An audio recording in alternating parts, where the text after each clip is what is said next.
Hello বন্ধুরা, good morning. ওহো sorry sorry, good morning না, গুড আফটারনুন। তোমরা সবাই কেমন আছো? আশা করি খুব ভালো আছো, আমিও খুব ভালো আছি। তো দেখো, আজকে ব্লগটা আমি সকাল থেকে স্টার্ট করতে পারিনি, আজকে ব্লগটা আমি দুপুর থেকে স্টার্ট করলাম। দেখো আমার দিদি ভাত বাড়ছে, ভাত খেতে বসবো এখন সবে।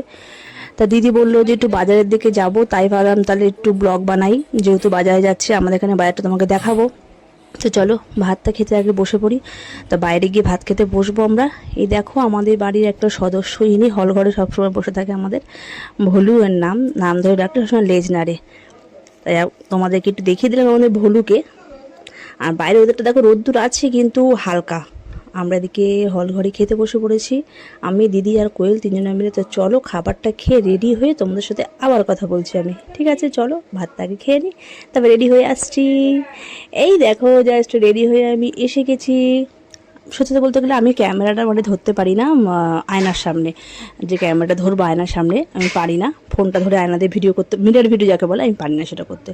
তো বাইরে চলে এসে গিয়ে দেখলাম যে এরা এখানে সব ফটোশ্যুট চলছে এখন, মানে আমাদের কোয়েলে ফটোশ্যুট চলছে। ও সাজলে বুঝলে ফটো তুলবে এখন, এখন সবাই তোলে, ও একা না। তো জাস্ট ওরা ফটোশ্যুট করতে করতে আমি একটু ওয়েদারটা তোমাদেরকে দেখিয়ে দিই। বাইরেটা বিকেলটা কি সুন্দর লাগছে দেখো, সবুজ সবুজ চারিদিকে পুরো একদম। আর এটা হচ্ছে আমাদের বাড়ি। তো চলো এবার আমরা সামনের দিকে আগাতে থাকি, কেন অনেকটা দূর যেতে হবে আমাদেরকে, হেঁটে হেঁটে যেতে হবে প্রায় 2 থেকে 3 মিনিট। তা দেখো আমরা এখন হেঁটে হেঁটে হেঁটে হেঁটে হেঁটে হেঁটে যাচ্ছি রাস্তা দিয়ে। আর প্রচণ্ড গরম লাগছিল, কিন্তু বাইরে ওদেরটা কী বলতো, একটু হাওয়া হাওয়া দেয়, তো তাই জন্য যার জন্য অসুবিধাটা হয় না অতটা। তাই আমরা হেঁটে যাচ্ছি, এখন হেঁটে গিয়ে তারপর টোটোয় উঠতে হবে আমাদেরকে। চলো এখন রাস্তা দিয়ে যাচ্ছি যাচ্ছি যাচ্ছি। তো এর মধ্যে একটা গানের কথা আমার খুব মনে পড়ছিল, আমি গুনগুন গুনগুন করে গানটা করছিলামও।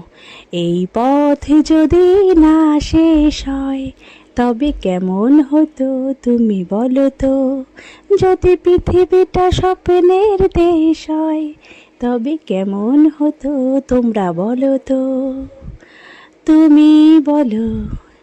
ও বাবা, তার মধ্যে দেখা হয়ে গেল ঘুম ভরে ভোলেনাথের সাথে, দেখতেই পারলাম। আর সামনে দাঁড়িয়েছি টোটো।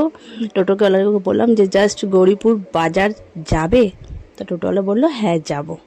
তো দেখো আমার সামনে টোটোর মধ্যে উঠে গেলাম, এবার টোটোতে উঠে পড়েছি, এবার যাব। টোটোটা বেশ ভালো লাগে, চারিদিকটা বেশ খোলামেলা, হাওয়া আসে খুব সুন্দর। তাই জন্য টোটো থেকে নেমে পড়েছি, নেমে দেখো বাজারে ঢুকে গেছি। এটা হচ্ছে আমাদের বাজার। মানে এই বাজারটা কীরকম বলো তো, এখানে তুমি মানে গরিব মানুষদের জন্য এই বাজারটা খুবই ভালো, মানে একটু কম পয়সায় জিনিসপত্র পাওয়া যায় বাজারটা। কিন্তু মানে যে কাপড় জামাগুলো খারাপ না, কাপড় জামাগুলো খুবই ভালো, কিন্তু এটা সস্তা বাজার কি একটু গরিব মানুষদের জন্য এই বাজারটা, মানে আমাদের মতো মানুষের জন্য এই বাজারটা একদম পুরো পারফেক্ট। আমরা তো বড় বড় শপিং মলে গিয়ে ঢুকতে পারি না বলো, যার জন্য এসব বাজারে ঢুকতে হয় আমাদেরকে এসে। এই দেখো, তা আমার দিদি কিনতে এসেছিলো কি, তোমাদেরকে সেটা এখনও পর্যন্ত বলিনি। ও কিনতে এসছে গরমে পরার জন্য সুতির চুড়িদার। তা দেখতে পাচ্ছ এই দেখো রানী কালারের একটা চুড়িদার দেখাচ্ছে দাদাভাই আমাদেরকে। দেখো আমরা অনেক কটা সুতির চুড়িদার মানে উপরেগুলো দেখে দেখে ওনাদেরকে বলছি যে একটু দেখান, ভেতর থেকে আরও দেখান। তো ভেতর থেকে দেখাচ্ছে, আমি জাস্ট আবার নিজেকে দেখে নিলাম তাড়াতাড়ি করে যে আমাকে কীরকম লাগছে। আর পিছনের কাকিমাটা আমাদেরকে উকি মেরে মেরে হা করে করে তাকিয়ে তাকিয়ে দেখছে, বিশ্বাস করো আমার প্রচণ্ড লজ্জা করছিল। আর আমি কোনোদিনও বাইরে এরমভাবে ভিডিও বানাই না, লজ্জা করে প্রচণ্ড আমার। তবুও লজ্জা সরম বাদ দিয়ে তোমাদের জন্য, জাস্ট তোমাদের জন্য শুধু বানিয়েছি। তো জল দেখতে কি সুন্দর সুন্দর কুর্তিগুলো ভালো লাগছে বেশ, মানে প্রিন্টগুলো খুব সুন্দর সুন্দর। তো আমাদের লালটা পছন্দ হলো, লালটা বললো দাদা ভাই লালটা খুলে দাও। দাদা ভাই লালটা খুলে দিল, দেখছি আমরা। ওই দেখতে পাচ্ছি দূরে একটা আকাশি আছে, লাল আছে, রানী আছে, অনেকগুলো আছে। যার জন্য আমার দিদিকে বললাম দেখ তোর কোনটা পছন্দ হয়। দিদি বলছে তুই দেখ তোর কোনটা পছন্দ হয়। তো এই করতে করতে চলছে। এ দেখো আরও 2-3টা আরও প্রিন্টের এখানে নামিয়ে দিয়েছে দেখার জন্য, যে দেখো তোমাদের কোনটা পছন্দ হয়, তোমরা কোনটা নেবা। তা যার মধ্যে আমাদের লাল আর একটা আকাশি কালারের ছিল, ওই দুটো শ্যুট করতে পারিনি।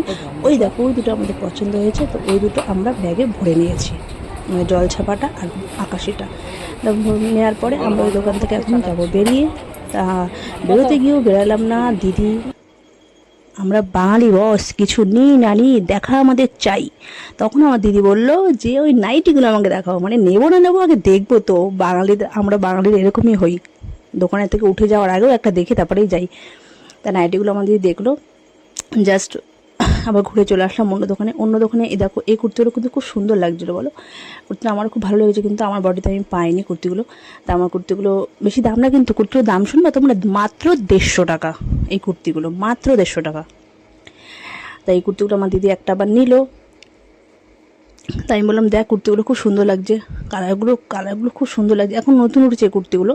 অবশ্য তোমাদের ওখানে এই কুর্তিগুলো তোমরা কে কোথা থেকে দেখছো এই ভিডিওগুলো আমাকে অবশ্যই জানিও। আর তোমাদের ওখানে এই কুর্তিগুলো কীরকম দাম আমি জানি না, কিন্তু আমাদের এখানে এই কুর্তিগুলো মাত্র 150 টাকা। আর উপরে কালেকশনগুলো দেখো, জাস্ট নায়রা সেটগুলো খুব সুন্দর লাগছে, নায়রা যে টু পিসগুলো হয় খুব সুন্দর লাগছে। তাই এখানে কেনাকাটি করার পরে আমার দিদি আবার বললে স্টল নেবে, চলে গেলাম স্টলের দোকানে গিয়ে আমার সঙ্গে আমার দিদি যাবে একটু ঝামেলা বেঁধে গেছিলো। কারণ আমার দিদি থাকে আসানসোল বাজারে, মানে বাজারে বলছি সরি আসানসোলে। তা আসানসোলে যখন আমি গেছিলাম, এই দেখো আমার দিদি আমাকে চড় দেখাচ্ছে, বলছে চড় মারবো। কেন বলছে তোমাদেরকে জানাচ্ছি দাঁড়াও। কারণ ও যখন আসানসোল বাজারে আমি গেছিলাম, এই স্টলগুলো 150 টাকায় কিনেছিলাম। আর ও বলছে 100 টাকা, আমি বলছি না 150 টাকা। তা দোকানদারকে জিজ্ঞেস করলাম, দোকানদার বললো হ্যাঁ 100 টাকা। তখন আমার দিদি আমাকে বললো দেখেছিস তো, আমার কথাই ঠিক হলো, তাই জন্য আমাকে বলছে চড় মারবো তোকে, দেখবি। তা কিন্তু সত্যি বিশ্বাস করো, আমি 150 টাকা দিয়ে দোকান দিয়ে কিনেছিলাম আসানসোল থেকে। এবার যাই হোক আমার দিদি একটা স্টল নিল। তারপরে এখানেও আরও কত কুর্তির কালেকশান আছে, কত নায়রা সেট কালেকশান আছে। দেখে মন খারাপ করে বেরিয়ে চলে আসলাম। আর কি করবো বলো, আমি নিতে পারিনি কিছুই। এবার আমরা যাচ্ছি রাস্তা দিয়ে, যেতেই একটু আগাতেই দেখছি মানে আমার বর আসছে, মানে তোমার দাদাভাই আসছে দেখতে পারলাম বাইক নিয়ে। তখন বলে আমাদের সঙ্গে চলো, তখন যায়নি, ও একটা অন্য কাজে এসছে অবশ্য। তা দেখছি ওই দেখো বাইক দাঁড় করিয়ে আসছে। কোয়েল বলছে ওই দেখো কাকা এসছে। দেখো এই লরিটা চলে গেলেই পেছন থেকে দেখতে পাবো। তা আমি বলছি কি তোমরা যাও আমি অন্য কাজে এসেছি। আমাকে আবার দূর থেকে বলে দিল তোমরা যাও আমি অন্য কাজে এসেছি। ওই দেখো তোমার দাদাভাই এসছে, ওই দেখো দেখতে পাচ্ছ তোমরা সবাই, ওই যে বাইক নিয়ে এসছে, ওই বাইক দাঁড় করিয়েছে। আমি ওখানে একটু দাঁড়িয়ে গেছিলাম আবার। চলো সামনে থেকে দেখাই তোমার দাদাভাইকে। তোমরা এখন পর্যন্ত দেখেছো কিনা আমি অন্য ব্লগে বলতে পারছি না, এখন দেখে নাও। ওই দেখো আমার ভলুরাম। যাই হোক ওরকম ও বললো তোমার চলে যাও, আমরা টোটো উঠে চলে আসলাম। প্রচণ্ড গরম লাগছিলো রাস্তাতে, মানে টোটো ওঠার পর একটু মানে ভালো লাগছে, যেহেতু হাওয়াটা পাচ্ছিলাম আমি। তাই আমি ভাবলাম কি ফোনটা একটু ধরে রাখি, একটু আমাদের এখানকার মানে দোকানপাটগুলো দেখাই, রোডটা দেখাই তোমাদের, আমরা যেখানে থাকি।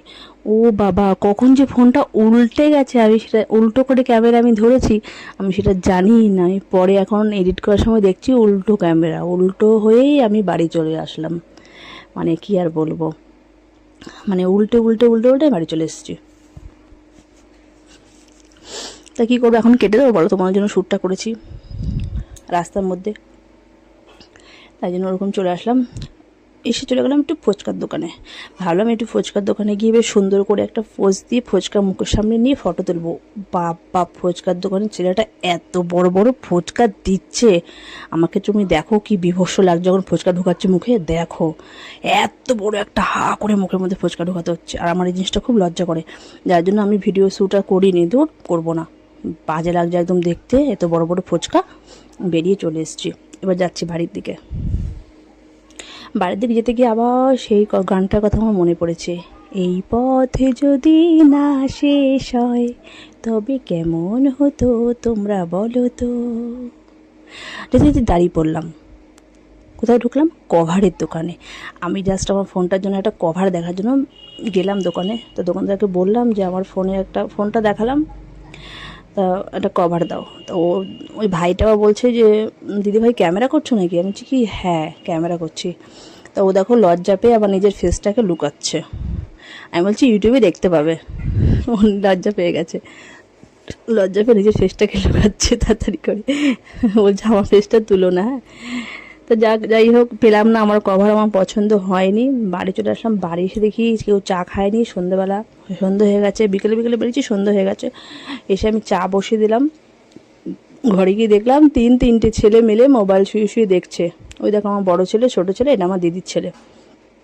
তো যাই হোক বন্ধুরা, অনেক কথা বলতে হাঁপিয়ে গেছি পুরো একদম। আর এই চা করছি, এখন চা করে তোমাদের সঙ্গে এখন বিদায় নেবো। তা আজকের ব্লগটা এখানে আমি শেষ করছি। ব্লগটা যদি ভালো লাগে অবশ্যই like, comment, share and subscribe অবশ্যই করে দিও, ঠিক আছে। আর তোমরা কে কোথা থেকে দেখছো আমার ভিডিওটা অবশ্যই কমেন্ট করে জানিও। আমার শর্ট ভিডিওগুলোতে একটু লাইক, কমেন্ট, শেয়ার করো। তো চলো আজকের মতো এখানেই ব্লগটা বন্ধ করছি। টাটা। Bye bye. ঠিক আছে, তোমরা খুব খুব খুব ভালো থাকো। টাটা।